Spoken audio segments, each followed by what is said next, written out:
युधिष्ठिर जी ने पूछा कि मन बड़ा चंचल है, इंद्रियां भोगों में लगी हैं, और गृहस्थ आश्रम में है तब तो सब सुविधाएं ही भोगों की हैं। तो महाराज योगी यति ऋषि मुनि बैरागी जन ये तो भगवान का भजन करके भगवान को प्राप्त कर लेंगे, पर ये गृहस्थ लोग कैसे भगवान को प्राप्त करेंगे? भाई विरक्त होकर के धामवास करना, जहां मनावे जैसे मनावे, पड़े हैं जो मिला खा लिया, राधा राधा। लेकिन गृहस्थ तो धाम भी वास नहीं कर सकता, पूरा परिवार है, बच्चे हैं, पढ़ाना लिखाना बड़े कार्य हैं। गृहस्थ आश्रम में जो परम पदवी है वो कैसे प्राप्त हो, ये युधिष्ठिर जी ने देव ऋषि नारद जी से प्रश्न किया। गृहस्थ एताम पदवीम विधिनायेन चांजसा याति देव ऋषे ब्रूहि मादृशो गृह मूढ़धि। ये मूढ़ बुद्धि गृहस्थ स्त्री में आसक्त, पुत्र में आसक्त, धन में आसक्त, घर में आसक्त, इनको एताम पदवी, जो पदवी विरक्तों को मिलती है, बड़े भजनानंदियों को मिलती है, इन गृहस्थों को कैसे मिले जो मूढ़धि, मूढ़ता को प्राप्त, अर्थात स्त्री आसक्त, पुत्र आसक्त, गृह आसक्त, देह आसक्त, भोग आसक्त, ये सब मूढ़ता है। और मैंने ये किया, मैं ये करूंगा, मैं ऐसा कर सकता हूं, ये सब मूढ़ता है। अहंकार विमूढ़ात्मा करता हमिति मन्यते, इनको कैसे विरक्तों वाली पदवी प्राप्त हो? तो देवर्षि नारद जी कह रहे बहुत सुंदर उत्तर है, अगर गृहस्थ जन पकड़ ले तो बहुत आनंद पूर्वक भगवत प्राप्ति हो जाएगी। बहुत सुंदर, इसको जरूर पकड़िएगा।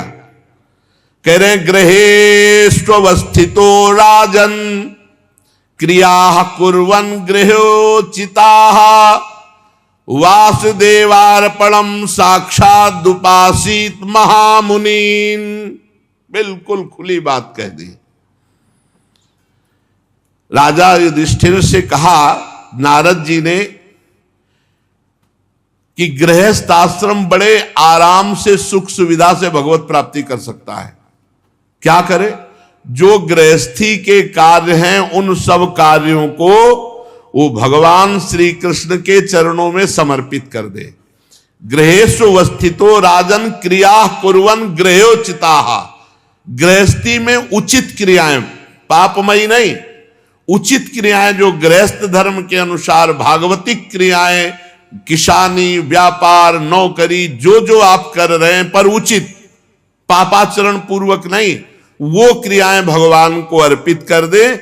और कह रहे हैं उपासित महामुनीन, जो तुम्हारे दरवाजे पे भगवत प्रेमी संत महात्मा आ जाए या उनके यहां जा करके, गृहस्थी में ये जरूर है कि अगर 4 रोटी आप कमाते हैं तो 1 रोटी की व्यवस्था ऐसी कीजिए जो गाय को है, पशु पक्षी को है, संत महात्मा को है, आप दे सके। रोज नहीं संत महात्मा मिलते तो 1-1 रुपया इकट्ठा कर लो। महीने 2 महीने में ऐसी जगह जाओ जहां भगवत प्रेमी महात्मा वास करते हैं, एक ही महात्मा को भोजन पवा दो, एक ही महात्मा को वस्त्र दे दो। कह रहे हैं गृहस्थ धर्म में उपासित महामुनीन, संत महापुरुषों की उपासना करे और जो कर्म करे वो सब भगवान श्री कृष्ण को समर्पित करे। और आगे बहुत बढ़िया बात कह रहे, श्रवण भगवतो भीक्ष्णो मवतार कथामृतम श्रद्धानो यथा काल मुपशांत जनावृता। महीने 2 महीने में 3 महीने में अवकाश निकालना चाहिए गृहस्थ को और तीर्थयाटन करना चाहिए। जैसे भगवत धाम वृंदावन आ गए, काशी चले गए, हरिद्वार चले, जहां जिसकी भावना है वहां जाकर के, इसीलिए कहते चाहे 1 रुपया निकालो, निकाल करके अगर रखोगे तो तुम्हें जाने में सुविधा होगी कि धर्म के लिए हमने 2-4 हजार रुपये निकाल रखे। अवकाश मिलने पर तीर्थों की यात्रा करें और वहां 1-2 दिन वास करें। और श्रवण भगवतो भीक्ष्णो मवतार कथामृतम, भगवान की जहां चर्चा हो रही हो वहां जाकर सुनना चाहिए। संत महात्माओं का नशा होता है भगवान की चर्चा करना। तो जहां तीर्थों में गए तो कहीं ना कहीं भगवत चर्चा हो रही होगी, पूछना चाहिए यहां कहां सत्संग होता है, कहां भगवत चर्चा होती? जाकर वहां सत्संग में बैठो, भगवत चर्चा सुनो। 2 महीने में, 3 महीने में किसी न किसी तीर्थ स्थान का 1-2 दिन सेवन करो। और कह रहे सत्संगा क्षण कई संग मात्म जायात्म जादिशु। बड़े ध्यान से सत्संग सुनो। जब आप सत्संग सुनोगे तो आपके अंदर विवेक होगा। जब विवेक होगा तो स्त्री आसक्ति, पुत्र आसक्ति, धन आसक्ति, घर आसक्ति ये क्षीण होने लगेगी। शरीर में, स्त्री में, पुत्र में, धन में जो आसक्ति है वो सत्संग से सुने हुए विवेक से धीरे धीरे छूटती जाती है। और एक दिन उसे निश्चय हो जाता है कि ये सब कुछ छूट जाएगा, तो उसके हृदय में लक्ष्य बन जाता है भगवत प्राप्ति। देवर्षि नारद जी ने उपाय बताया, जो भी कर्म करते हो पवित्र कर्म करो, भगवान को समर्पित करो। संत महापुरुषों की सेवा करना गृहस्थ का परम धर्म है। आपके पास बिल्कुल नहीं है, कुछ नहीं है, तो एक दिन का भोजन छोड़ दीजिए, उपवास कर लीजिए, आप किसी संत को पवा दीजिए। 2-4 महीने में इतना अर्थ एकत्रित कर लीजिए कि आप समीप के तीर्थ स्थान में जा सके और वहां भगवत चर्चा सुने, सत्संग सुने। सत्संग से विवेक उत्पन्न होता है और विवेक से घर परिवार की आसक्ति नष्ट होती है। और आसक्ति क्षीण होने पर यह दृढ़ निश्चय होने लगता है कि सब कुछ छूट जाएगा, तो जीवन का परम लक्ष्य है भगवत प्राप्ति। बुद्धिमान पुरुष को आवश्यकता के अनुसार ही घर और शरीर और परिवार का सेवन करना चाहिए। बाहर से खूब प्रेम वाला व्यवहार करे, वो अंदर से भगवान का नाम जप करे, भगवान से प्रेम करे, सोचता रहे कि पता नहीं किस समय पुत्र चला जाएगा या पत्नी चली जाएगी, क्योंकि ये सब नियत समय के लिए इस मृत्यु लोक में आए हुए हैं। अंदर से भगवान का नाम जप करे और बाहर से सबसे व्यवहार ऐसा करे जैसे बहुत प्रेमी आदमी है, और अंदर से किसी से प्रेम ना करे, अंदर से एकमात्र भगवान से प्रेम करे। बाहर साधारण पुरुष जैसा व्यवहार रखे और अंदर से असाधारण भक्ति का भाव रखे। माता पिता, भाई बंधु, पुत्र मित्र, जाति वाले, रिश्तेदार, नातेदार, ये सबसे प्रेम करे, ममता किसी से ना करे। प्रेम भगवत स्वरूप में, सब में भगवान है, इस भाव से प्रेम करे, ममता किसी से न करे। भीतर ममता न रहने दे, ममता का अनुमोदन न करे। बुद्धिमान पुरुष वर्षा आदि के द्वारा होने वाले अन्न आदि से, पृथ्वी से उत्पन्न होने वाले स्वर्ण आदि से, अकस्मात प्राप्त होने वाले द्रव्य आदि से और सब प्रकार से जो धन वस्तुएं हैं, ये माने कि मेरे भगवान ने मुझे सेवा के लिए दिया है। परिवार की सेवा, संत सेवा, तीर्थ यात्रा, सत्संग श्रवण, प्रारब्ध के अनुसार जो तुम्हें मिला उसी में राजी रहो। अरबपति बनने की चिंता मत करो, नहीं तो परेशान हो जाओगे, अधर्म में रति हो जाएगी और आपका चैन, शांति ये सब खो जाएगा। जितना प्रभु ने दिया है उतने में ही हमारा काम चल जाए। जथा लाभ संतोष सदा काहू सो कछु न चाहोंगो। ऐसे गृहस्थ को भगवत प्राप्ति हो जाती है। कैसे गृहस्थ को? जितना दिया है उतने में संतुष्ट है, जो कर्म करता है भगवान को अर्पित करता है, नाम जप करते हुए माता पिता परिवार की सेवा करता है और कुछ अर्थ एकत्रित करता रहता है। 2-4 महीने में तीर्थ यात्रा, धाम यात्रा, सत्संग आदि श्रवण करके भगवान के नाम में जीवन को समर्पित कर दिया, वो भगवत प्राप्त हो जाता है। मनुष्य को विचार करना चाहिए कि उसका अधिकार केवल उतना ही जितना खाता है, जितने पे सो रहा है उतने पे। बहुत बहुत धनी बनने की चिंता न करे। लोग जितना है उस पे संतुष्ट नहीं है, इसीलिए अशांत हैं, चिंतित हैं, इसीलिए अधर्माचरण पापाचरण बन जाता है। जो ये विचार करता है कि मेरे पास सारी वस्तुएं सेवा के लिए हैं, जितना धन दिया, जितनी वस्तुएं हैं, वो पर उपकार के लिए है, सेवा के लिए। अपने शरीर की भी सेवा, शरीर संबंधियों की सेवा और अन्य जनों की सेवा। इसी सेवा रूपी परम धर्म से गृहस्थ भगवान को प्राप्त करता है। मनुष्य जब अधिकार से अधिक भोगने की चेष्टा करता है, तब पाप कर्म बनता है। हरिण, ऊंट, गधा, बंदर, चूहा, रेंगने वाले सांप, पक्षी, मधुमक्खी, ये जितने जीव हैं, इनका कभी अहित ना करे, इनको कभी मारे ना। अरे सांप है, अरे ये है, नहीं। इनका स्वभाव भगवान ने रचा है, ये प्रकृति में उद्दंडता करेंगे। जैसे बंदर है, वो अपने तो आप उसको मारिए मत, आप उसको पीड़ा मत पहुंचाइए, हटा दीजिए।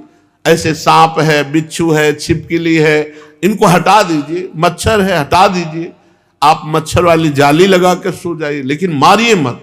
शास्त्र आज्ञा करता है कि गृहस्थ धर्म में इन जीवों को मारे नहीं। और प्रायः लोग मारते हैं, अपराध कर देते हैं। पता नहीं कौन जीव कर्म के अनुसार सांप बना है, आप उसे मार दिए तो वो कर्म सहित पाप तुम्हारे ऊपर लगेगा, भोगोगे फिर। ऐसे बहुत जीवों की हत्या लोग करते रहते हैं, देखते ही मार देते हैं। अरे कौन सा महात्मा किस रूप में रह रहा, अपने कर्म का भोग भोग रहा है, आप उसे मार दिए देख करके। तो अपने जीवन में, गृहस्थ आश्रम में, ये सब जीव उनके आसपास रहते हैं। अब जैसे खेत में काम कर रहे, सांप निकल आया, बिच्छू निकल आई, बिस्खापर निकल आई, अब खेत में नुकसान पहुंचा रहे, चूहा है, बंदर है, बहुत से ऐसे जीव हैं। तो जो तुम पाप कर्म खेती में हो जाते हैं, जैसे हल जोत रहे हैं, फावड़ा चला रहे हैं, जीव कट जाते हैं, तो ये जो जीव नुकसान करते हैं, उससे सारे पाप नष्ट हो जाते हैं। हम हटा दें, किसी जीव को मारे ना, ये सावधानी बता रहे हैं गृहस्थ धर्म के लिए। गृहस्थ मनुष्य को बड़ा कष्ट उठा करके अपने धर्म का पालन करना, परिवार का पोषण करना, उसमें जो नाम जप कर रहा है वो बड़ा सौभाग्यशाली है। गृहस्थ धर्म में बहुत से काम हैं, बहुत सी झंझटें। गृह कारज नाना जंजाला, ते अति दुर्गम शैल विशाला।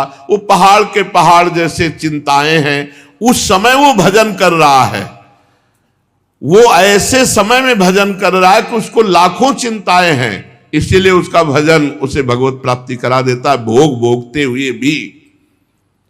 नहीं, भोगों का सेवन करने वाला भगवत प्राप्त नहीं होता, पर गृहस्थ हो जाता है। क्यों? वो साधु सेवा करता है, ऐसे गृह कार्य में लगे होने पर भी तीर्थ याटन करता है, ऐसे गृह कार्य में लगे होने पर भी नाम जप करता है। गृहस्थ को चाहिए कि सबका हिस्सा बांट करके ही स्वयं उपभोग करे। जो घर का मालिक है उसे चाहिए कि सबका भोजन व्यवस्था करके फिर स्वयं भोजन। ऐसा नहीं आप अच्छे अच्छे पदार्थ पा लिए, बच्चों को, रोगी को, बूढ़े जनों को, नौकरों को आप निकृष्ट, ऐसा नहीं। पहले उनको पवाओ और फिर आप अपने लिए व्यवस्था करो। मुखिया मुख सो चाहिए, खान पान सो एक। खान पान एक जैसा होना चाहिए सबके लिए। अगर खान पान में बर्ताव करोगे तो अपराध बन जाएगा। भेदभाव का बर्ताव कि आप तो हलवा पा रहे हो, बूढ़े को बासी रोटी भेज दी, नौकर को बचा हुआ अन्न दे, ऐसे नहीं। नौकर को, बेटे को, बूढ़े को, रोगी को, अतिथि को समान भाव से सेवन करें। वही जो हम पाएंगे वही दूसरों को पवाएंगे। देखो, संतों को पवा रहे थे हरिराम व्यास जी, उनकी पत्नी परोस रही थी, उनके सामने दूध में मलाई गिर गई तो उनको बहुत दुख हुआ कि तुम्हारा शरीर ये पति है, इसलिए तुमने इसमें मलाई, यद्यपि वो स्वाभाविक गिरा, उन्होंने त्याग दिया, जाओ आज से सेवा में प्रवेश नहीं तुम्हारा। फिर उन्होंने संतों से जब प्रार्थना की तो कहा सारे आभूषण बेचकर संतों को भोग पवाओ, तब फिर तुम्हारा प्रायश्चित मानेंगे। कुछ लोग अज्ञानी जन हैं कि स्त्री पुत्र में इतने आसक्त हो जाते हैं कि तीर्थ याटन, धर्म कार्य, भजन ये सब भूल जाते हैं। बस कमाओ, भोग भोगो, खाओ पियो, रुपया बैंक बैलेंस, यही जीवन है वो समझते हैं। फिर ऐसे लोगों का जो ज्ञान है वो उनको बहुत दुर्गति में डालता है, बस इतना ही ज्ञान रह जाता है। इसलिए गृहस्थ में बहुत जरूरी है सत्संग, बहुत जरूरी है अध्यात्म, बहुत जरूरी है नाम जप, बहुत जरूरी है भगवान की शरणागति। यहां तक कि उनकी इतनी बुद्धि भ्रष्ट हो जाती कि वो अपने मां बाप इन पूज्य जनों को भी मारते हैं और मार डालते हैं। देवर्षि नारद जी कह रहे हैं, जयहार्थ यदर्थे स्वा प्राणान हन्याद वा पितरम गुरुम तस्याम स्वत्वम स्त्रियाम जयहाद यस्तेन हृजितो जिता। ये अजितेंद्री लोग स्त्री भोग में इतने आसक्त हो जाते हैं कि जैसी सलाह दे बस वैसे ही करना। वो अपने मां बाप को भी मारते हैं और मां बाप को मार डालते हैं। देवर्षि नारद जी कह रहे हैं, स्वाप्राणन हन्याद वा पितरम गुरुम, यहां तक कि अपने गुरुजनों को भी वो मार डालते हैं, गुरुजनों को भी वो मारते हैं। गुरु जहर दे दिया, कितनी जगह ऐसे आता है। जो चतुर सुजान हैं वो सबको भगवत भाव से प्यार करते हैं, पर स्त्री पुत्र आदि में ममता नहीं रखते, वही नित्य विजयी भगवान अजित को प्राप्त होते हैं। वो गृहस्थ होते हुए भी भगवान को प्राप्त होते हैं। यह शरीर अंत में गाड़ दिया गया तो कीड़ा बन जाएगा, फेंक दिया गया तो पक्षी आदि खा के विष्ठा बना देंगे, आग लगा दिया गया तो राख की ढेरी हो जाएगा। क्रमिविड भस्म निष्ठांतम क्वेदम तुच्छम कलेवरम, ये तुच्छ शरीर है, इसकी आसक्ति और ऊपर से स्त्री की आसक्ति, ऊपर से पुत्र की ममता, वो ढक करके आत्मज्ञान से रहित होकर के जीव पूरा जीवन नष्ट कर देता है। गृहस्थ को चाहिए कि प्रारब्ध से प्राप्त जो भी वस्तु है पंच यज्ञ किए बिना अन्न न खाए। चलो हम कह रहे हैं तुम्हें ज्ञान नहीं है हवन करने का, तो एक रोटी गाय को निकाल दो, एक रोटी में कौवा चिड़िया आदि को पवा दो, 5 ऐसे आहुति के लिए 5 कवल निकाल करके जरा सा घी और चीनी लगा करके आग में भगवान का नाम लेते हुए ही अर्पित कर दो। अग्नि भगवान का स्वरूप है, तभी तो सब पवित्र। अस्पताल में केवल डॉक्टर बैठे रहते थे, जब स्कूल जाते थे तो देखते थे वो हाथ वाला पंखा नौकर कर रहा है अच्छे से, और वो कुर्सी में बैठे हुए हैं, कोई मरीज नहीं दिखाई देता था। सरकारी अस्पताल रास्ते में पड़ता था। और अब तो अस्पताल में आप चले जाइए तो बाजार सी लगी, भीड़ ही भीड़ लगी। क्यों? क्योंकि सब धर्म विरुद्ध आहार विहार आचरण, तो शरीर रोग ग्रसित। पंच यज्ञ किए बिना जो पाता है वो पाप पाता है। अन्न गीता जी में भी भगवान ने कहा, जो मेरे को अर्पित नहीं करता वो पाप पाता है। कौन रोज गाय को रोटी निकालता है, कौन पक्षियों को डालता है, कौन 5 आहुति अग्नि में करता है, कौन अतिथि को पवाता है, कौन संत महात्माओं की तरफ, जो ऐसा करता है वो धर्मात्मा है। जो नाम जप करता है और ऐसे आचरण करता है भगवान को प्राप्त होता है। जो बुद्धिमान पुरुष हो उसे ये जरूर करना चाहिए। रोटी बने तो पहले गाय को निकालो, भगवान को भोग लगाओ, अग्नि देवता में 5 आहुति करो, कौवा चिड़िया कुत्ता इनके लिए निकाल दो। ये अधिकार है गृहस्थ का, इसको करना पड़ता है, नहीं तो पाप होता है वो अन्न जो बिना अर्पित किए पाया जाए। गृहस्थ आश्रम को चाहिए कि देवता ऋषि मनुष्य पितर इनको अर्पित करे, क्योंकि अधिकार है गृहस्थी में। बिना इनका पूजन किए वो आत्म तत्व को कैसे प्राप्त होगा? प्रतिदिन देवताओं का पूजन करे। कोई ऐसा गांव में नहीं था जो जल न चढ़ाता हो सूर्य भगवान को, नहा धो के सब, कुछ नहीं आता तो जय सूरज भगवान ऐसे जल चढ़ा रहे। हाँ, अब जल क्या चढ़ावे, 9 बजे तक तो सो रहे हैं, सूरज भगवान देख रहे, सो रहे हैं। ये सो क्या रहे, अपने जीवन को खो रहे हैं। ये बहुत गलत चल गया है, बहुत गलत। गांव में प्रभात फेरी 4 बजे होती थी भैया, 4 बजे 10-20 लोग गांव के नाम कीर्तन करते हुए, ढोल बजाते हुए सब जग जाते थे। कितना पवित्र था। शाम के टिम टिम टिम दीपक या लालटेन जल रही, उसी में रामायण हो रही, 10-20 बूढ़े लोग बैठे, अपने लोगों को सबको बैठा ला जाए, चलो रामायण हो रही, बैठो चल के, श्री राम जय जय राम कीर्तन करवाए, 5-10 मिनट रामायण हुई, भागवत हुई, कितने बढ़िया मंगल में। अब तो मोबाइल से फुर्सत नहीं है तो कीर्तन कब करें और कब पाठ करें, मोबाइल में सब कुछ है। देवता, महात्मा, ऋषिगण और अन्य जीवों की उपासना करना ये गृहस्थ के लिए परम कर्तव्य है। दरवाजे में निकले, देखे कोई अतिथि तो नहीं, कोई संत महात्मा तो नहीं, गाय कुत्ता चिड़िया पशु पक्षियों के लिए अन्न निकाल दिया। फिर अपने अधिकार के अनुसार यदि यज्ञ के बाद प्रसाद पाया जाए तो यज्ञ भोक्ता भगवान तृप्त होते हैं उससे। घर में तो पहली रोटी तो गाय के लिए ही बनती ही थी। दूसरी भोग की थाल वो बन करके रखी रहती थी, बाद में पवाई जाती थी। पहले ठाकुर जी को भोग लगेगा, फिर बाद में गाय को जाएगा। फिर उसमें से एक रोटी के टुकड़े करके छप्पर छत में डाल दिए जाते थे कि कौआ चिड़िया, और रोज आ जाते थे। उनका नियम था, अगर लेट हो जाए तो काव काव करने लगते थे, क्योंकि वो सब भगवत स्वरूप है। युधिष्ठिर वैसे तो समस्त प्राणी भगवान के ही स्वरूप है, परंतु भगवत भक्तों के मुख में, ब्रह्म ऋषियों के मुख में अर्पित किया हुआ जो अन्न है वो साक्षात भगवान पाते हैं, किसी संत महात्मा भगवान के भक्त को। पर अब तो बहुत विचित्र है, संत महात्मा मिलना बहुत कठिन है।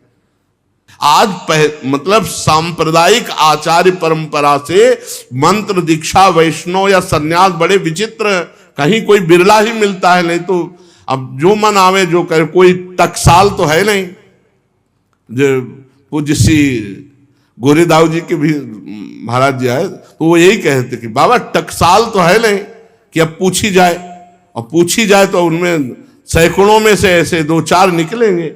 जैसे काशी में था तो टकसाल पूछी जाती थी, तुम्हारा योग क्या है, योग पट क्या है, तुम्हारा प्रेम पट क्या है। अब योग पट प्रेम पट सच्चा साधु तो सिखाया जाता है, गुरु परंपरा से दिया। सन्यास में तुम्हारा आश्रम कौन सा है, तो असली है तो उसमें सरस्वती नंद तीर्थ आश्रम ये चार सन्यासियों के है। तो आपका मठ कौन सा है, तो जैसे अपने लोगों का था शारदा मठ, तो आपका गुरु परंपरा का इष्ट देव कौन है, आपकी देवी कौन है, पूरा जहां पूछा पूरा हिसाब। तो किसी के आगे भी संत है, लड़का बच्चा नाती पनाती सब पूरे हैं और संत। हम मानते हैं कि भगवत भक्ति कोई भी कर सकता है, साधुता के लक्षण कोई भी धारण कर सकता है, लेकिन वैराग्य निवृत्ति मार्ग पर छाप नहीं लिख सकते आप, उसके लिए एक मर्यादा है। अब तो कुछ भी नहीं, पैजामा कुर्ता और बहुत बड़ा संत, उसके आगे भी लिखा हुआ संत, और पैजामा कुर्ता है, लड़का बच्चा है, मेहरिया लड़का बच्चा है, सब व्यवस्था है। बड़ी विचित्र भगवान की कलयुग की गति है, कोई भी लिख सकता है। तो ये जो भगवान के प्रेम, हम इसीलिए इसमें बोलना पड़ा कि कह रहे कि यद्यपि भगवान सब में विराजमान, पर जब संतों को पवाओ तो सीधे भगवान पाते हैं। बहुत बहुत विचित्र, बहुत एक तो बहुत तरह की ऐसी मिलावटी हो गई है जिससे ये पता चलना मुश्किल कि कौन वैष्णव है, कौन बनावटी है, कौन सत्य सज्जन। भगवान से प्रार्थना करे कि मुझे संतों की सेवा करने का अवसर दे, तो वो संत से मिला देंगे, क्योंकि भगवान ही संत को, भगवान ने स्वयं कहा सातों सब मोहिमय जग देखा और मोते अधिक संत कर लिखा। जैसे इसमें लिखा है सब में भगवान है, पर संतों में विशेष। भगवान को पवाना है तो संतों को पवाओ। ऐसे भगवान सबरी जी के सामने सातवीं भक्ति कह रहे सातों सब मोहिमय जग देखा और मोते अधिक संत कर लेखा, मेरे से भी अधिक। तो जैसी संतों को, वैष्णव जनों को, ब्रह्म ऋषियों को पवाने में से भगवान को तृप्ति होती है, वैसी अग्नि में स्वाहा करने से नहीं होती। जब गृहस्थी में श्राद्ध का समय आवे तो जो अपने अनन्य धर्म में है, श्यामा श्याम में, उनको कोई जरूरत नहीं। जो इस अनन्य धर्म में दीक्षित नहीं, उनको श्राद्ध जरूर करना चाहिए अपने पितरों का, जिससे पितरों की तृप्ति होती है, ऐसा शास्त्र आज्ञा करता है। इसके सिवा व्यतिपात, दिन 6, चंद्र ग्रहण, सूर्य ग्रहण, द्वादशी, एकादशी, इनमें गृहस्थ को चाहिए कि संभोग नहीं करना चाहिए। जैसे चंद्र ग्रहण का भूल न करे, नहीं तो भारी अपराध होता है इनमें।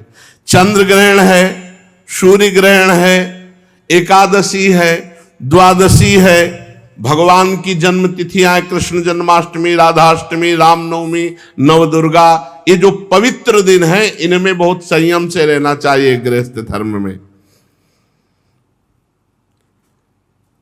कार्तिक नवमी, अक्षय नवमी, अक्षय तृतीया, ये जो पवित्र तिथियां हैं पवित्र, इनमें बड़ा पाप होता है अपनी पत्नी से भी सहवास करने पर। माघ शुक्ला सप्तमी, इनमें भी अमावस्या पूर्णिमा है। उत्तर भाद्रपदा के योग में बहुत कम समय, और संध्या के समय, मध्याह्न दोपहर के समय, दिन में ये सब निषेध है। इन अवसरों पर पूरी शक्ति लगा करके व्रत रहे, नियम से रहे, संयम से रहे, भजन बढ़ावे गृहस्थी धर्म में, तो उसे अक्षय फल की प्राप्ति होती है। ये जैसे गलत समय में गर्भाधान हो जाए तो फिर बहुत दुष्ट बालक पैदा होते जो पूरे जीवन भर क्लेश देते रहे, या फिर अंग भंग पैदा होंगे जैसे चंद्र ग्रहण, सूर्य ग्रहण के ऐसे पवित्र समय में। जो अनजाने हैं, अज्ञानी हैं, जिनको ज्ञान नहीं है, ऐसा गलती कर बैठते हैं।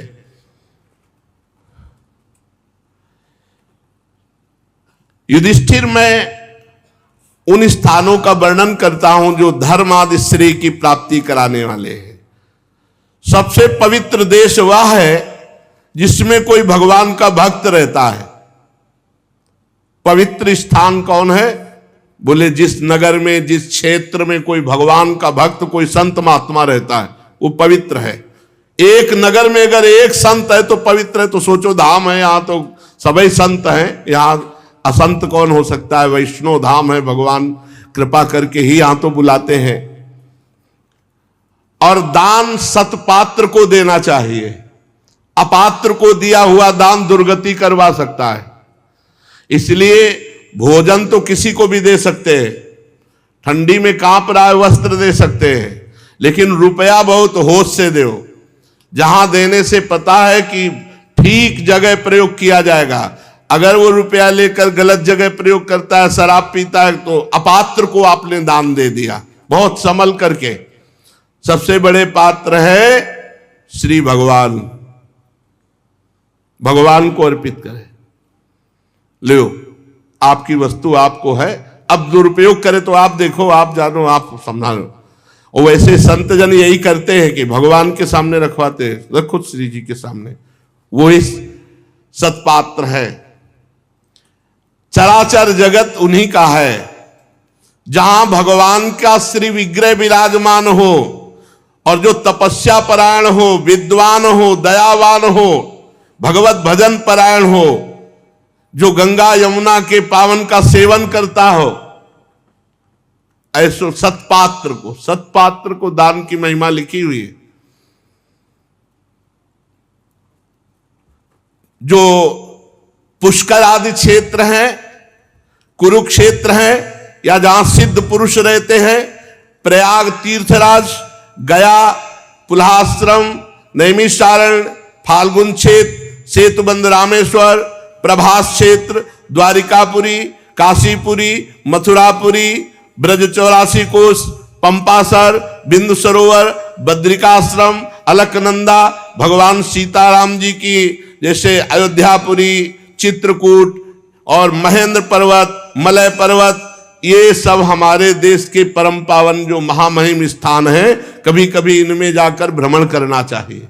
गृहस्थ को भी कभी कभी अवसर निकालना चाहिए इन पुरियों में, इन धामों में। इससे पाप नष्ट होते हैं, भगवत प्राप्ति का उत्साह बढ़ता है। युधिष्ठिर, हाँ देखो इसमें लिखा, पात्र का निर्णय करने के प्रसंग में एकमात्र भगवान ही सत्पात्र है। वाह, जो अभी हमने भाव से कहा वही शास्त्र प्रमाणित। पात्रम त्वत्र निरुक्तम वही कवि भी पात्र वित्तमयी हरिवैक। एकमात्र हरि। तो जो हरि में स्थित है, हरि चिंतन परायण है या हरि का श्री विग्रह है, वही सत्पात्र है। क्योंकि जो हरि का चिंतन करता है वो कोई नशा नहीं करेगा, गलत जगह प्रयोग नहीं करेगा और डर रहेगा। ऐसा नहीं कि तुम्हें धन मिल गया तो तुम्हारा हो गया, नहीं, सिर्फ मुनीम हो तुम, सही जगह खर्चा करो नहीं तो तुम नरक जाओगे। सही जगह अर्थ ये गृहस्थों का अर्थ ऐसा नहीं कि ले लिया तो बस हो गया, नहीं, दुर्गति हो जाएगी। जिस हेतु से मिला है उसी हेतु में खर्चा होना चाहिए, नहीं मत लो। देखो ना, अभी तुम्हारे यज्ञ की बात है, देवता ऋषि सिद्ध सनकादि सबके रहने पर भगवान श्री कृष्ण को ही पात्र समझा गया अग्र पूजा का। असंख्य जीवों से भरपूर इस ब्रह्मांड रूप महावृक्ष के एकमात्र मूल हैं भगवान श्री कृष्ण। इसलिए संपूर्ण पूजा, संपूर्ण दान इन्हीं को करना चाहिए। अब इसका भाव समझिए। अब हम जिसको दें उसे भगवान श्री कृष्ण का भाव रख करके दें कि भगवान इसमें विराजमान, उन्हीं को दे रहे हैं। इससे बहुत बड़ा लाभ, अनंत गुना दान का लाभ मिलता है। सबके शरीर रूपी पुर में प्रभु विराजमान, इसीलिए उनको पुरुष कहा गया। पशु पक्षी शरीर आदि की अपेक्षा मनुष्य श्रेष्ठ है। मनुष्यों में वो श्रेष्ठ है जो तपस्या परायण है, जो भजन परायण है। तो जो तपस्वी है, भजनानंदी है, भगवान के भक्त है, ये सतपात्र हैं, इनको दान करना चाहिए। युधिष्ठिर, भगवान की जो प्रतिमा है, श्री विग्रह है, ये भगवान का अवतार है, अर्चा अवतार। इसमें जरूर सेवा भावना होनी चाहिए। हरेर अर्चा क्रियायी कवि भी कृताहा। बड़े बड़े ज्ञानी जन, विद्वान जन कहते हैं जो हरि अर्चा करता है, जैसे पुत्र होता है ना, तो होता है कि बुढ़ापे की लकड़ी कभी काम आएगा। ऐसे ही हमारे अर्चा विग्रह भगवान, जिसके कोई नहीं है और भगवान की सेवा करता, तो अंत समय भगवान कोई न कोई रूप लेकर आते हैं, उसकी सेवा करते हैं और भगवत प्राप्ति कराते हैं। अर्चा विग्रह जरूर रखना चाहिए, ठाकुर सेवा जरूर रखनी चाहिए, जरूर ठाकुर सेवा जरूर होनी चाहिए, सबके पास होनी चाहिए। हमारा जीवन जब तक है तब तक हम करेंगे, नहीं तो हम पड़े पड़े केवल आपको देखेंगे। अब आप करो, अब आप करो, आप सर्व सामर्थ्यशाली हो। अब मैं आपकी सेवा करने योग्य नहीं हूं, तो अब आप देखो। पक्का देखते हैं, हमने देखा है, पक्का देखते हैं। युधिष्ठिर, जो भगवान के श्री विग्रह की सेवा अर्चा करता है, तो भगवान बड़ी बड़ी तपस्या, विद्या और गुणों से जैसे नहीं रिझते, वैसे सेवा से रिझते हैं। बहुत सुंदर। भगवान कभी मांग नहीं करते। तुम्हारे पास जो है, जैसे धन्ना जी एक बाजरे की सूखी रोटी केवल रखते थे, वही था ही घर में, वही ठाकुर जी पाकर उनके साथ खेलते थे। आपके पास जो सेवा है, ठाकुर सेवा, जो आपके पास है, जितनी सामर्थ्य है, भावपूर्वक। वो जब जगते हैं तो लगता है जग गए, और जब सोते हैं तो दिखाई देता सो रहे हैं। पक्का पक्का। और पूरे दिमाग को अपने कब्जे करके बात करते हैं, दिमाग को कब्जे में कर लेते हैं। मुझे ये पहनना है, मुझे ये ओढ़ना है, मुझे ऐसा, मुझे ऐसा। और कैसे सब बातें थोड़ी बताई जाती। ये प्रतिमा नहीं है। आपके घर में जो ठाकुर हैं, अगर उनको प्रतिमा मानोगे तो प्रतिमा ही होगा। अब जैसे ऐसे भोग दिखा दिया, ऐसे भोग तुम्हें दिखा दिया जाए, थाली ले जाया जाए तो कैसा लगेगा? कैसा लगेगा तुम्हें? अपमान नहीं लगेगा कि ढंग से देख ले भी लेती और दिखा के चल दिए? ऐसे थाली रखे और उठा के चल दिए, ऐसे नहीं, कवल कवल पवाओ। फिर वो आपसे बात करने लगेंगे। जीवन का परम लाभ आपको हम बता रहे। ऐसे खेलते हैं कि वो सब बातें नहीं कही जा सकती, इसलिए अब आपसे कहते हैं सेवा जरूर विराजमान करो, इनको दुलार करो, इनको जगाओ, इनको शयन करवाओ, इनको भोग लगाओ, इनकी आरती करो, इनको गले से लगाओ, इनसे बातें करो, इनसे खेलो, इनको डांटो, इनसे हंसो। यही इन्हीं से करो। देखो आपके, देखो ना कैसे, तुम्हें कैसे बताए, खुद आते हैं अपने आप, कैसे कैसे लीलाएं करते हैं कि बस यही रह जाता है, नाथ आपकी शरण में हूं, प्रभु आपकी शरण में हूं। कैसे, अरे आपको कैसे बताए, रात में बैठ जाओ रोते रहो उनकी झांकी देख करके, कैसे वो सो रहे लाडले। जिंदगी में कभी ये सब तो देखने को नहीं मिला ना। तो ऐसा दुलार आता है कि जैसे माँ को अपने बच्चे पे दुलार नहीं आता है, ऐसे दुलार आता है जब आप अपने श्री ठाकुर जी को दुलार करते हैं, ठाकुर जी को। हाँ, जीवन का यही लाभ कि आप एकांत में बैठे सोच रहे हैं कि आज ठाकुर को क्या पहना है, आज क्या पवाए। आपको सच्ची कहते हैं, ये वृंदावन धाम है, ये केवल प्यार दुलार से हमारे ठाकुर जी रिझते हैं, प्यार दुलार। यहाँ बड़े बड़े तपस्वियों का जहाँ प्रवेश नहीं है, वहां जरा सा आप प्यार दुलार, पत्रम पुष्पम फलम तोयम, जरा सा कितना सुख मिलता है जब एक गिलास में मलाईदार बढ़िया दूध केसर पड़ा हुआ और आप उनके मुख में लगा रहे और भाव कर रहे हैं, हमारी प्रिया जो, हमारे लाल जो दूध पी रहे हैं, और फिर आप गोद में लेकर एक एक को शयन करा रहे, फिर चरण चाप रहे, फिर आप उठा रहे, और रात्रि में कई बार उठकर जब देख रहे कि अपने लाडले कैसे शयन कर।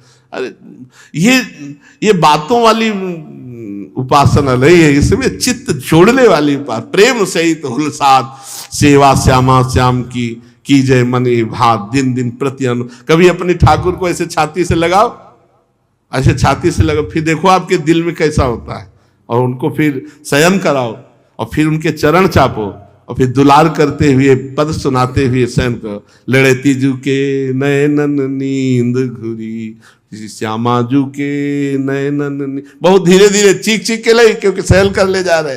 हाँ, आलस बस जो बन बस मद बस पी के अंश ढुरी, लड़े तीजू के नयनन, या नागरी निकुंजन किसलय दल रचित सैन, कोक कला कुशल कुंवरी अति उदारी। अब जब उठा रहे हैं, हमारे लाडले कैसे बड़े भाव से उठा रहे हैं, भोग लगा रहे। अब जैसे सत्संग सुनने आना है और आपके ठाकुर शयन कर रहे, फौरन उठाओ, कुछ पवाओ, दूध फिर शयन कर जाओ। 8 बजे आएंगे, 9 बजे आएंगे, फिर हम आपसे मिलेंगे, फिर उनको उठाओ, फिर स्नान करो। हमको पीड़ा होनी चाहिए कि रात्रि के 7 बजे से सुबह 8 बजे तक कुछ भोग ही नहीं लगाया। नहीं नहीं नहीं, कुछ ना कुछ लगाओ, कुछ लड्डू, कुछ पेड़ा ऐसे रखो, जल रखो, एक कटोरी 2 पेड़ा पवाए, फिर सो जाओ, सो जाओ। अब हम सत्संग सुन के आएंगे, तब आपको स्नान कराएंगे, तब फिर भोग। ऐसे प्यार से यहां कह रहे हैं कि अन्य युगों में जैसे त्रेता युग आदि है, उनमें खूब भजन की, ध्यान की प्रधानता थी।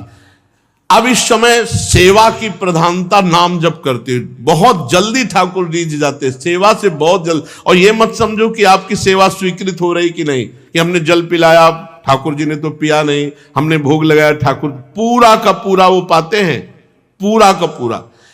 तो अपने जो ठाकुर हैं ऐसे ही आप भाव से करो, यही आपको ले जाएंगे और इन्हीं के साथ रहना है। ये विग्रह रूप जो है ना, करो सेवा थोड़े दिन, फिर देखो ये कितने सुंदर है, इनका जो रूप प्रकाशित होता है ना, पूछो मत। बस हम तो इतना आपसे कहते हैं, भगवान की शरण में रहो, खूब नाम जप करो, और रात दिन इनके सेवक बन के रहो। गृहस्थ हो चाहे विरक्त, सेवक बन करके रहो, बस इसी से उद्धार कर देंगे। नहीं तो दैवी हिंसा गुणमयी मम माया दुरत्या। खूब नाम जप करो, अपने कर्मों को भगवत समर्पित रखो, और इनको जरूर विराजमान कर लो।